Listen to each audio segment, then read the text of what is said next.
Meeting to order. Welcome, everyone. We do have a quorum with all board members being present.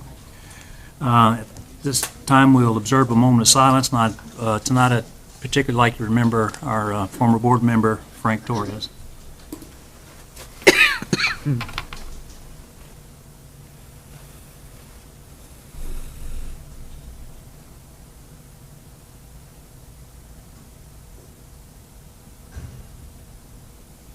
Thank you. Now, if you'd stand and join me in the Pledge of Allegiance.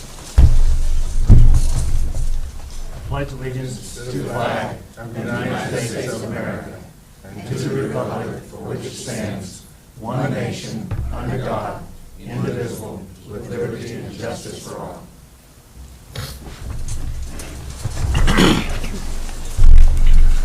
Looks like we're going to start off our meeting with a student report, 1621 Service Project.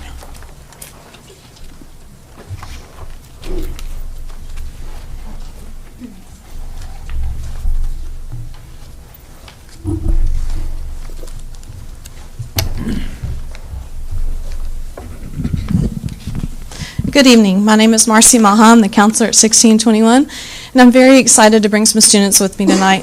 They would like to share with you some of their experiences with our 1621 outreach program. Hi, my name is Miss Unique Turner. I'm from Georgia Ranch High School. I'm expected to graduate before spring break, and after I graduate, I will be going to the Air Force. Hi, my name is Reese Gray. I go to Terry High School. I will be graduating this spring, and I plan on attending TSTC. Hi, my name is Asia Vasquez. I am expected to graduate mid-April. I go to Terry High School, and I plan on going to cosmetology school after I finish. Hi, my name is Jesus Garza. I'm from BF Terry High School, and I plan on I will graduate with my class at the end of this year, and I plan on going to Texas Barber College after I graduate. Well, one of the things we did is we went and volunteered at Common Threads. That's one of the things I did, and it impacted me emotionally just because it was really giving back to my community. Some of my family, friends, they were impacted by it, so just going and giving back and giving some of my time was good. One of my experiences with the LCISD food drive was putting sorted food in family boxes for the Thanksgiving break. I'm very grateful to have been a part of this because it was very heartwarming knowing that I helped my community. One of my experiences over the Common Threads was delivering the boxes to the cars of the people who in need, because some of our own program is using some of the food, so it makes us feel good.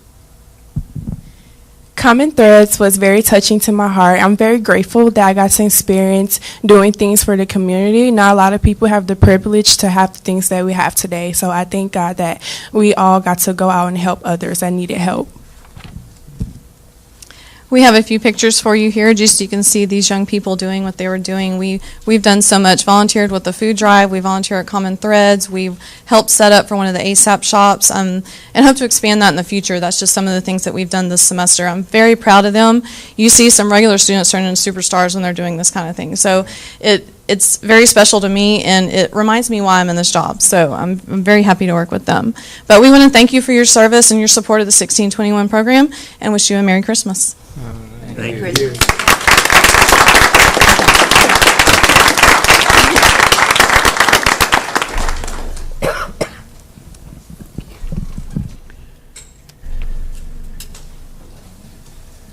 All right, thank you so much. Do we have any recognitions or awards tonight, Dr. Randall? We do not have any recognitions or awards, but we do have an introduction. Good. Good evening, ladies and gentlemen. I'd like to introduce you to the new assistant principal at Lamar Junior High, Carson Collins. Carson is a May 2010 graduate of Tarleton State with a bachelor's degree and received his master's in 2014 in educational administration from Lamar. He is joined tonight by his wife Julie, and he has 7 years of experience prior to stepping into the role of assistant principal. Congratulations. Thank you.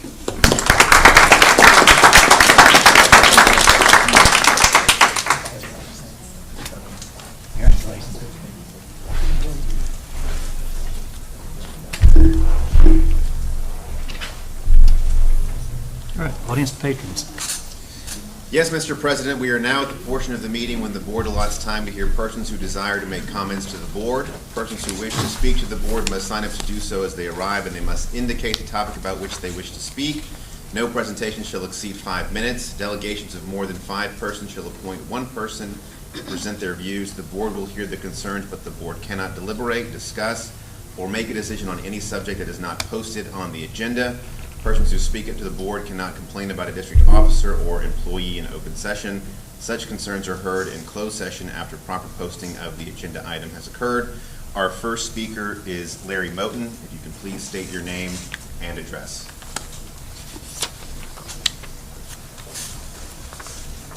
Larry Moten, 4506 Edgewood, Rosenberg, Texas.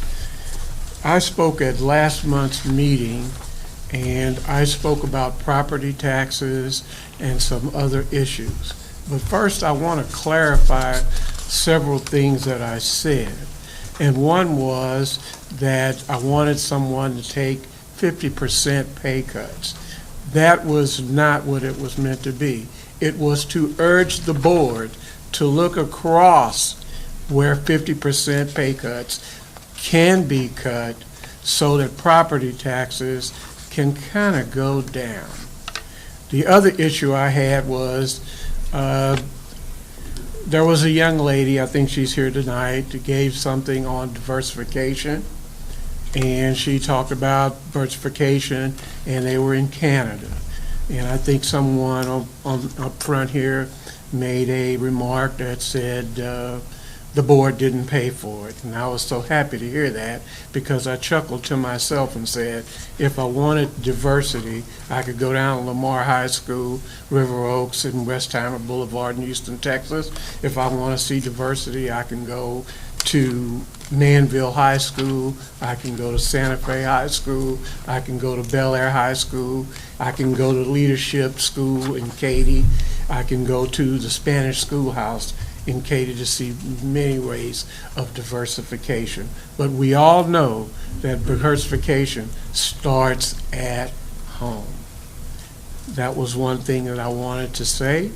The other thing that I wanted to say, there was a young lady who gave a report at the last meeting, and when she gave her report, they had the books that she gave the report from in the back. When I went to get a book, it was like, no, you can't have it. The public cannot see it until after the privileged few can. And I thought that was relatively rude, because I wanted to know, how will the public be able to get that information?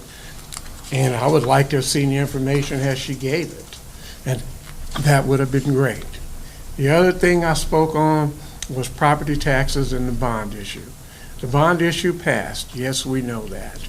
But the property taxes will continue to go up. I know everybody's received or may have received their property taxes, 9 3/4% hike in property taxes. With the bonds and with the new election, it will be up to 20% by next year in 2018 when that comes around. I also spoke and said that I had contacted the governor's office, the representatives, and the Senate in the state of Texas. I was unable to hear back from the senators, and I was unable to hear back from the governor at this time. But I was able to hear back from the representatives from the Texas House. And they sent me this letter back that I would like to read to you guys. It says, thank you for contacting this office. Without the input of constituents, I cannot adequately perform my duty representing the people in the 85th District of Texas. I wholeheartedly agree with you. Property taxes across Texas, but particularly in Fort Bend County, are out of control. The state legislature in the past has made many half-hearted efforts to bring relief to property owners across Texas, all of which has yielded little benefit to homeowners like myself and yourself. I believe that the system is flawed based on property taxes. I believe that it not only hurts property owners, but is not fixed, if it is not fixed, it will undermine the state of Texas' prosperity as a whole. So I advocate funding for the school district system through sales tax. So I urge this board to look with the representatives to try and get state-approved sale taxes to take the burden off of property owners.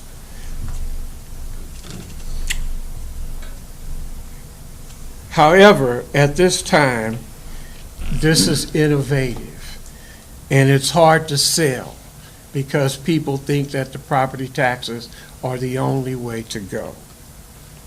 But regarding my letter, if we had a sales tax, property taxes for the education system Sorry, Mr. Moulton, your time is up. Your 5 minutes are up. would be a non-issue.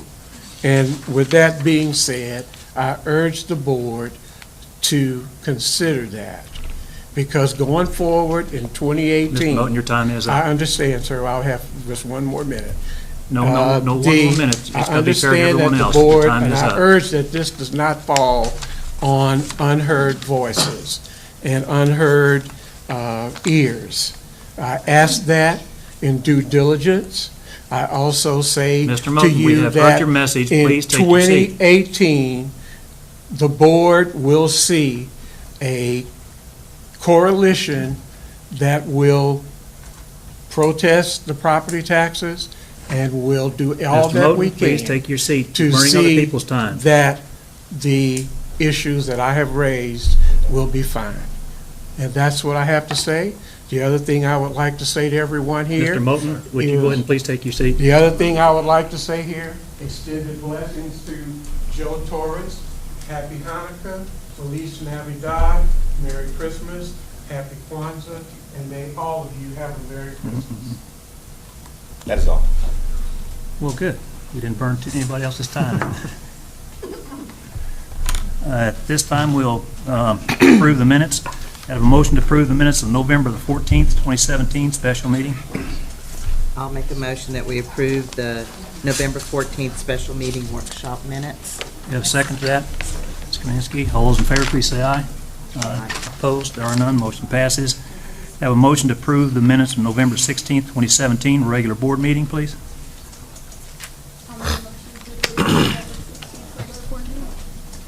You have a second to that? Stephen, all those in favor, please say aye. Aye. Opposed? There are none. Thank you. Board member reports. I know we have some of those. You go first.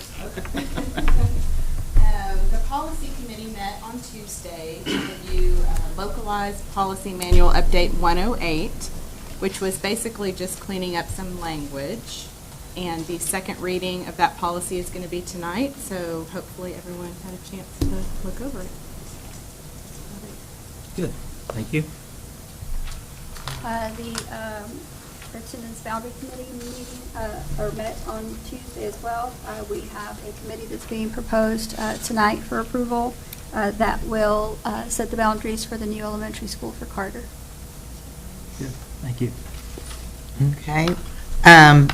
Facilities met today, and I have a few little bullet points to highlight. Don Carter Elementary School, the structural steel erection is nearing completion. Wall framing is underway in the administration and classroom wings. Design is continuing to prepare for bidding after the first of the year for the new Culver Elementary School, new Roberts Middle School, and Fulshire High School shell space. Construction is well underway for the new maintenance and operations facility, natatoriums at George Ranch High School, Foster High School, and Fulshire High School. And it was stated that hopefully after the first of the year, we might be able to take a quick peek of how George Ranch High School is coming along if we wish to. And the band hall additions at Terry High School and Lamar Consolidated High School are continuing, and during the 2 weeks off, they will be able to get more done. The baseball complex at Terry High School is well underway, and they are keeping their fingers crossed that January 22nd everything will be ready to go for baseball season. And HVAC web-based controls is well underway. The district-wide access controls, installation of card access controls begin at some schools during the winter break. The district-wide site lighting, replacement of exterior lighting will begin in January. And the Foster High School water plant upgrades, drilling of a new water well at Foster High School begin in January. And as you all know, that we're building those new tracks at Campbell and Dickinson, and one is further along than the other. I think Campbell is further along than Dickinson, but they hope to get things ready that the kids can start using them by the end of January and finishing by the end of March, or the middle of March. And I just want to say, because I did get to meet with some of the family members of Kathleen Lindsay, that I want to congratulate Heather Williams and the staff at Lindsay Elementary for a beautiful dedication ceremony. Their family and friends were very pleased and came back, and I heard from several that they were blown away, that the kids did an excellent job, and the staff, and I just want to congratulate that whole school on a beautiful dedication. Good. Any other reports? Technology Committee also met today. Under the quite a bit of information covered, but a few of the highlights under the information services, the items that were complete with it. Equity data survey, the student transfer app, transcript request app, student picture upload, and upload of all employment documents into Wanacler, and all those items were complete. Under the network services section, the internet web filter, backup infrastructure upgrade, and new Midas servers are all in progress. Additional security camera purchase. Additional cameras are being requested by campus administrators and directors to cover newly identified areas of concern on their campuses. Funds from the 2014 bond for security cameras remain, but require approval to be spent. I believe that's on the agenda for tonight. Under the technology integration section, the ClassLink spoke about that, and it's continuing to improve, and the students are increasing the logins. Last school year, we progressed from 258,000 logins all year, and as of December 14th, we have processed 525,000 logins in just 4 months. Last month, we announced a new record for the most logins per day at 9,748 on November 7th. 8 days later, on the 15th of November, a new record was set with 11,697 logins just in one day. This month, we helped 755 students log into ClassLink for the first time, bringing our total students trained to 25,826. Under the library leadership, under the technology development, libraries across LCISD celebrated Hour of Code Week in November and provided opportunities across the district to learn and practice coding. This included students as young as pre-K all the way through 12th grade. Since the start of the school year, there have been a total of 158,000 individual student visits to the LCISD libraries for activities such as librarian sessions, computer access, homework help, and maker spaces. That was it. Great, thank you. I would mention that I got to attend the inaugural orchestra concerts at Barrow and Wertheimer, and it's amazing how far those kids have come in such a short time, considering how late a start we got this year. It was really great to watch those. So again, congratulations to y'all. All right, any other reports? If not, Dr. Randall? Don't have any reports, Mr. President. All right, at this time, we will open the public hearing on Financial Integrity Rating System of Texas for fiscal year 2015-2016 at 7:19.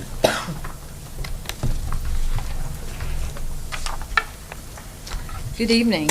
I'm pleased to present this year's annual Financial Accountability Management Report, also known as Schools First. This is for the year ended August 31st, 2016. That was a long time ago. but the way this process works, we submit our audited financial statements the following January, which would be January 2017. Mid-year 2017, TEA issues preliminary first ratings, and then in November or somewhere thereabouts, they issue our final ratings.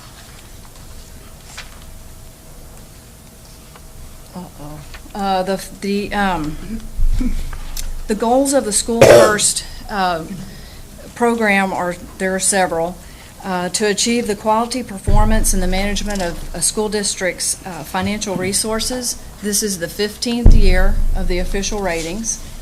There are many uniform indicators that are used in the system. This year there are 15. The long-term benefit is to improve the financial management of the school district's resources, as well as transparency for the public. There have been major changes to this system over the years. House Bill 5 required processes in the rating system for anticipating future financial solvency of each district and charter school. In 2015, I'm not sure that this is the right presentation. Okay. I'm going to keep going, even though the presentation is going to be different up there. The 2015-16 system has 15 indicators in 3 areas. The critical, solvency, and financial competence indicators. The preliminary rating was issued on August 8th, 2017, and the final rating was released November 17th, 2017. We have 60 days after that date in order to prepare and release our final report, as well as do the hearing. Districts are required to prepare this report. The report needs to include a description of the district's performance on each of the indicators and a comparison to the previous year's ratings. Descriptive information has to include a copy of the superintendent's contract and information regarding compensation and fees received by the superintendent for consulting and personal services. It also needs to include a summary schedule for the fiscal year of reimbursements received by the school board members, as well as the superintendent. Also, it has to show gifts from vendors valued at $250 or more, received by board members, the superintendent, the executive officers, and their immediate families, and also report business transactions between board members and the school district. Administration is able to also include other information and data that we feel is appropriate. The rating worksheet itself has a number of different components. A rating is issued of A, B, C, or F. F would be substandard achievement. Ratings on the critical indicators, of which there are 5, and have a yes or no answer, and a no answer for any of the 5 critical indicators results in an automatic F or substandard rating. Ratings on the remaining 10 indicators have point scores attached to them. Each one is valued at a maximum of 10 points, so a maximum score of 100 points is available. And achievement ratings are scores of 90 to 100 would be superior, 80 to 89 is above standard, 60 to 79 is standard achievement, and 60 or below or a no to the critical indicators results in a substandard achievement rating. I'd like to cover the critical indicators, which are, of course, there are 5. And I'd like to go through those in detail. Lamar CISD had yes answers to each of the 5 for 2015-16 and for all prior years. Indicator 1 reads, was the complete annual financial report, which I'll refer to as AFR, and the data submitted to the TEA by the deadline. And yes, we did submit all of our data on time. Indicator 2A concerns whether or not the district had an unmodified opinion on our financial statements, which we did have an unmodified or clean opinion. Indicator 2B, did the external independent auditor report that the AFR was free of any instances of material weaknesses in internal controls over financial reporting, which we did not have any material weaknesses. Indicator 3, was the school district in compliance with the payment terms of all debt agreements at year end? Yes, we were in compliance. Indicator 4, did the school district make timely payments to TRS, TWC, the IRS, and other governing agencies? Yes, we did. And indicator 5, was the total unrestricted net position balance greater than 0? Indicators 6 through 12 are the solvency indicators. They measure the district's ability to meet its debt and other obligations. I'd like to cover 3 of those. Indicator 7 is the current ratio, which is the measurement of current assets to current liabilities. That ratio for a TEA's target is a 3.0 or more. Lamar CISD's current ratio exceeds 4.56, so we're in good shape there. Indicator 8 was the ratio of long-term liabilities to total assets for the school district sufficient to support long-term solvency.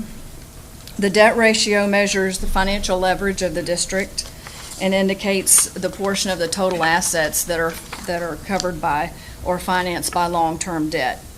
The ratio value should be less than 1, and the district's ratio is 0.8241, so we're below the 1. Indicator 10 was the debt service coverage ratio sufficient to meet the required debt service. This indicator measures the district's ability to make principal and interest payments in a timely manner. To receive the full 10 points for this indicator, the debt service coverage ratio must be 1.2 or greater. The district's ratio was 1.13. We received 6 out of the 10 points on that ratio, but I would like to stop and talk about the elements of that calculation. The TE has the latitude to tweak these ratios and these calculations each year.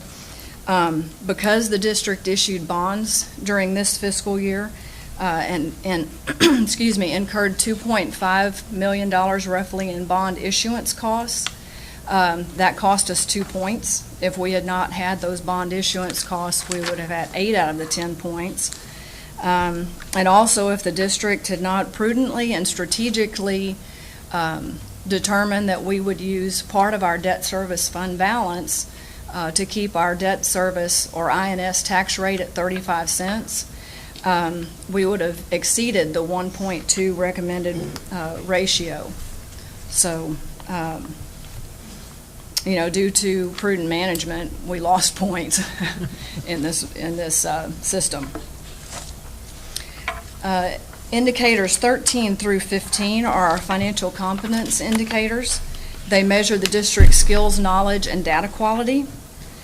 Indicator 13 measures whether our data that we submit to PEMS is within a 3% difference or less of our financial statement information. Of course, we were below the 3%. We were actually less than 1% at 0.000079% difference or variance. And indicator 14 reports whether our annual financial reports were free of instances of material noncompliance with grants, contracts, or laws relating to local, state, or federal funds. And we had no instances of material noncompliance. Lamar CISD has received a superior rating since the first year, 2000-2001, of this rating system. And we again in 2015-16 received a superior rating. So we're very proud of that. And with that, I'll take questions or comments. Any questions, comments?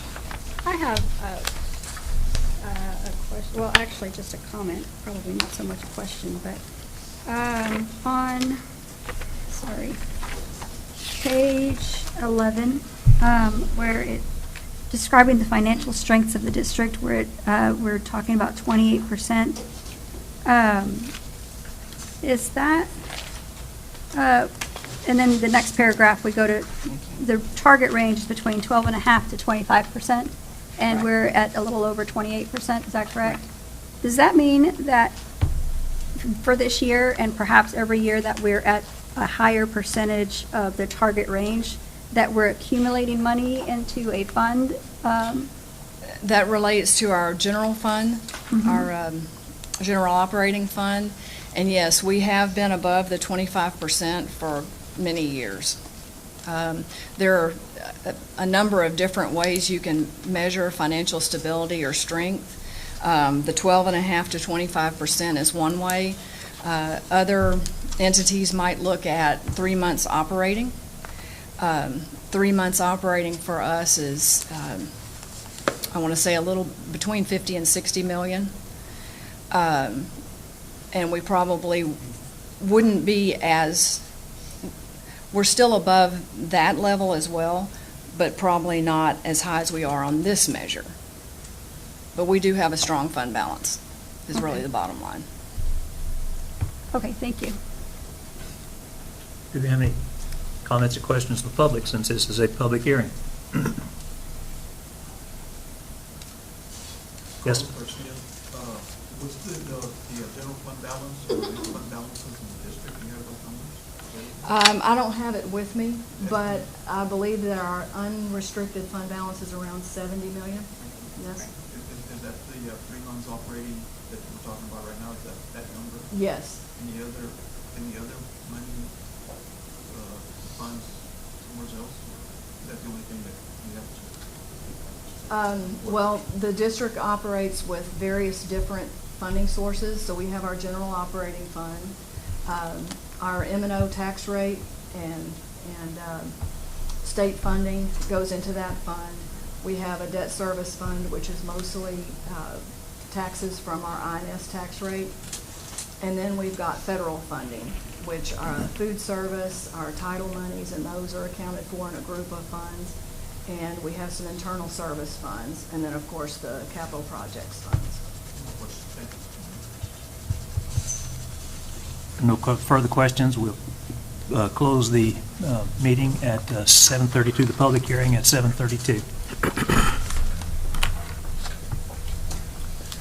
At this point, we'll establish the consent agenda.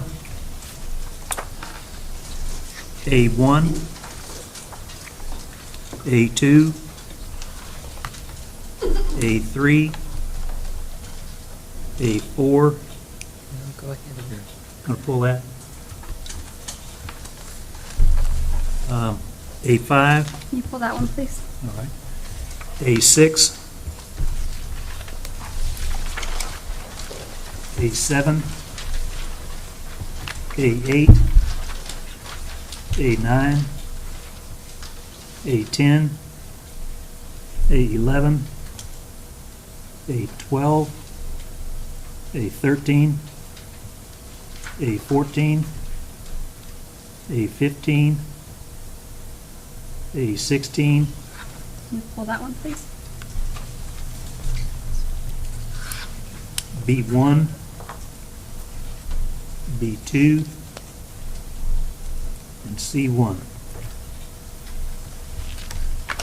The items on the consent agenda are A1, A2, A3, A6, A7, A8, A9, A10, A11, A12, A13, A14, A15, B1, B2, and C1. Need a motion to approve the consent agenda items?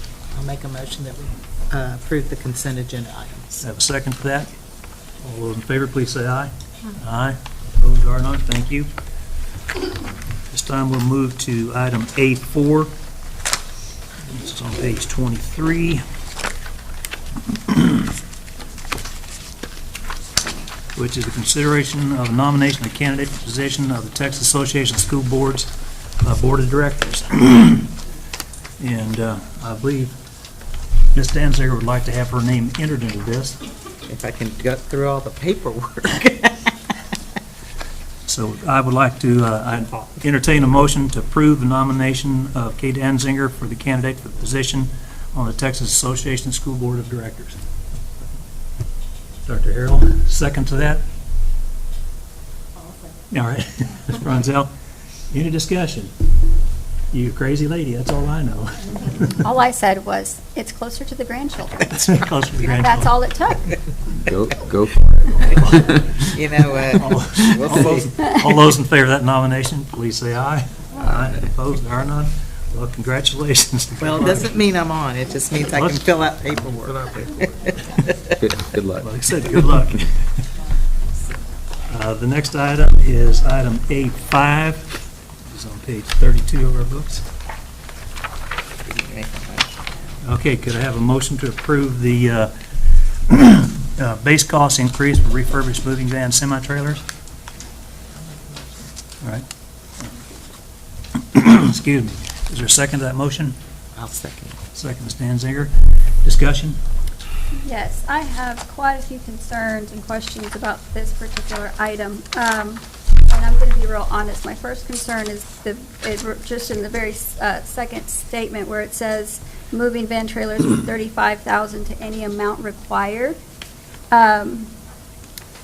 Because we just went to our taxpayers and asked them for a $450 million bond, any amount required is so open that that would be a frivolous, in my opinion, that would be frivolous for me to approve that. I would like to ask the board to consider asking administration to come back with definite numbers of what these trailers are going to cost, a more equitable way of distributing these trailers to each campus. I'm not sure what happened between the August meeting where we were proposed a $35,000 trailer for each campus to now to any amount required. There's so many issues with this whole statement that I guess on Tuesday I didn't quite understand what it said because I couldn't believe that it said that, to be honest. So I would like for administration to come back with a more definitive plan. I would like to know what the schools are currently using, what it's currently costing us, what the truck itself that pulls these trailers are going to cost. Because if we're talking about, and I think that the number was given up to $85,000 per trailer, but that doesn't even include the truck that's pulling it, we are looking at over $500,000 for band trailers when after getting this audit report, we have so many other needs in the district, and I'm so sorry to be the one to say this, but that's what I would like for the board to ask for, is for a more definitive plan, real numbers that go to what the actual trailers cost. We just got our first Schools First report. Obviously, there is money there that we can invest, the $35,000, if we had to buy them today. I would rather do that since that's already approved instead of over the next 5-6 years coming back at $85,000 and, you know, let's say 3 years from now it's $85,000, 6 years from now it's $115,000, et cetera, et cetera. I just can't approve something like that. I would never ask for that in any business that I would work for, to anybody to give me just an open amount of money for something like that. And I'm so sorry, but. Any other? Go ahead. Well, there are some of the questions that we could answer this evening if the board chose to do so, but we certainly can put together whatever information the board needs to address this issue. It is something that I'd rather not just piecemeal it tonight. I think following your lead, just a plan. What do you need? When do you need it? And then let us look at the funding sources we might allocate to do that. We're just looking for a plan here. Was the money coming from other budgets or from your own budget? It's coming from the 2017-18 fine arts budget for the trailer part. For the tractor, it was out of transportation. Okay. So we're looking at transportation and fine arts budgets. So what you were asking for is actually is to be able to use some of your budget for those items. That's correct. But with an indeterminate amount, and I also understood you're not sure how much money you're going to have available out of your operating fund, so that again causes me a little concern along with Just the equitable Roberts. part of that. What if 1 year you get a request from a principal and you only have a $40,000 available, and then 2 years from that you have $70,000 available?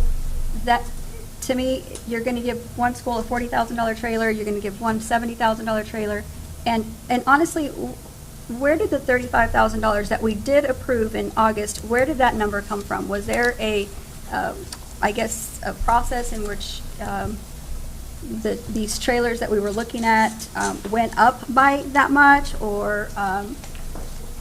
That was information that we collected using some of our staff who had gone through the experience in other school districts of buying trailers. And when we thought we had a pretty good number, when we came back and looked at market conditions and visiting more in depth with the vendors, we found that $35,000 really was the very bottom range of what we really needed to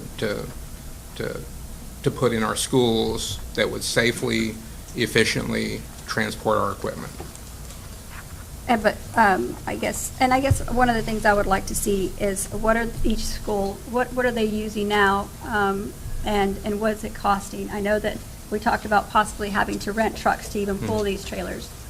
We may just be a little out of our league just yet. I'm not saying that eventually we won't be, but we're seriously looking at over $500,000 for. We can pull the information and provide Thank that you. for the board. Sure.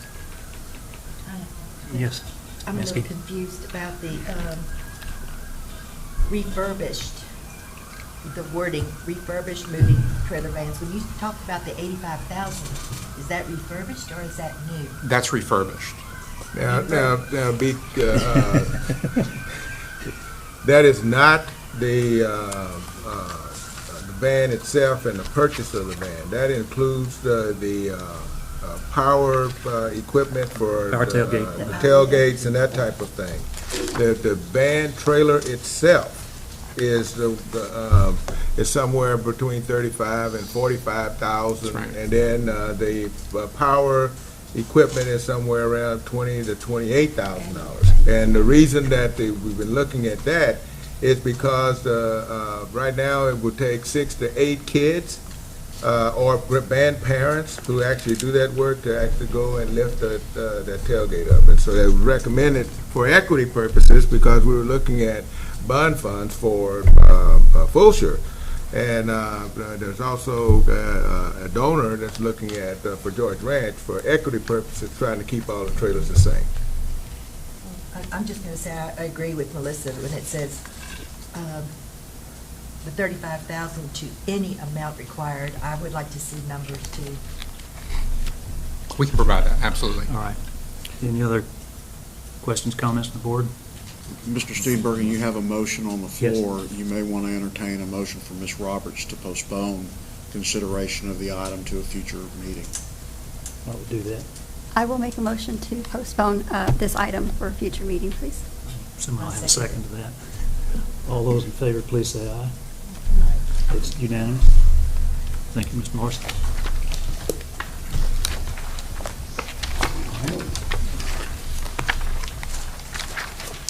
Next item is A16, it's page 98.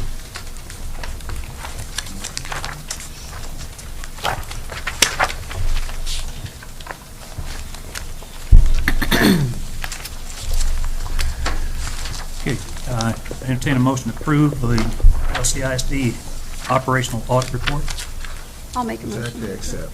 I mean, accept, it's not approve, it's accept. To accept, excuse Yes, me, I'll make a accept. motion to accept the audit report. Can I get a second to that, please? Ms. Kaminsky, discussion, questions? I don't necessarily have any questions, but I do believe that this is our opportunity to give a little bit more information to the public. about the audit. The book that was available in the back, it wasn't necessarily just available to the privileged few. There was a committee of 3 board members on the committee for this audit, and the rest of us had not seen it. And it wasn't an operating document that we could let the public see because we had not approved it.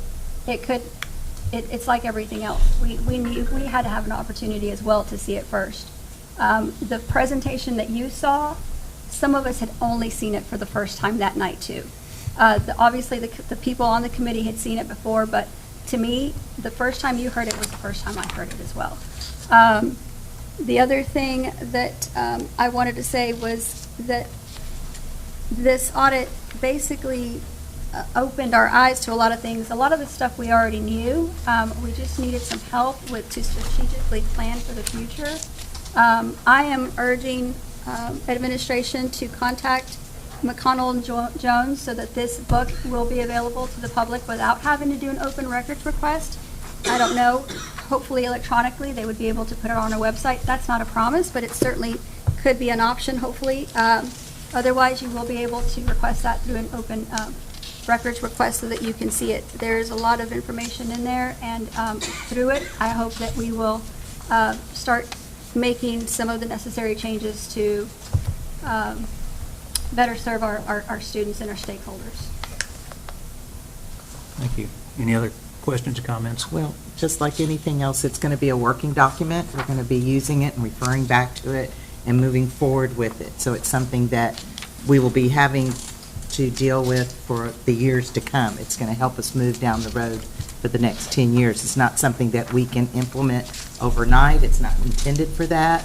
So the changes will be some we can do right away, and others we will be implementing as we go and working with it.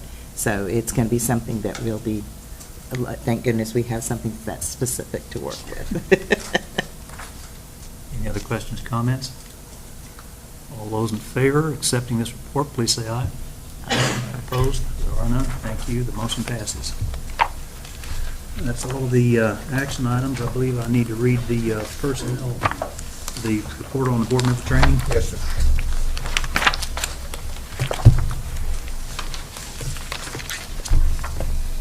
This is on page 104. I'll just give the current report. This is the report on board member training. Mandy Bronsell, current year is 20 and a half hours. Kay Danzinger, 31 and a half hours. Tyson Farrell, 11 and a half hours. Joe Hubenak, 19.5 hours. Catherine Kaminsky, 23 hours. Melissa Roberts, 15 hours. And James Steenbergen, 24 and a quarter hours. New board members are required, I believe, have 10 hours, and the other board members 5 hours. So everyone on this board are exceeding their training requirements, so thank you very much. Appreciate all the effort.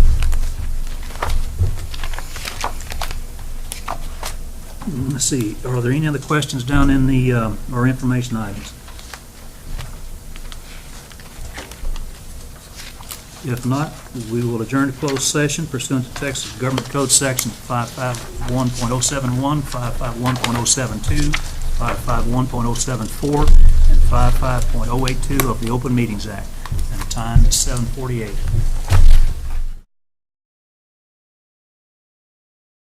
Session at 8:09. We have no action items on closed session. Any future agenda items?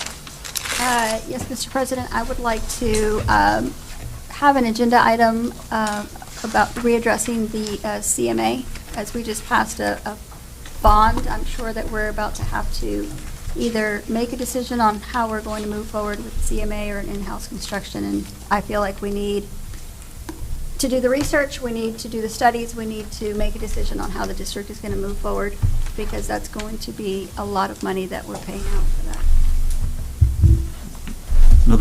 The rest of the board like to hear that as well? We see enough consensus on that. All right, thank you. Any other future agenda items?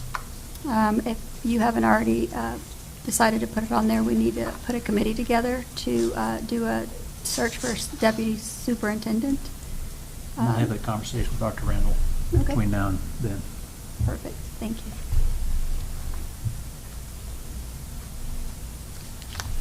Any other items?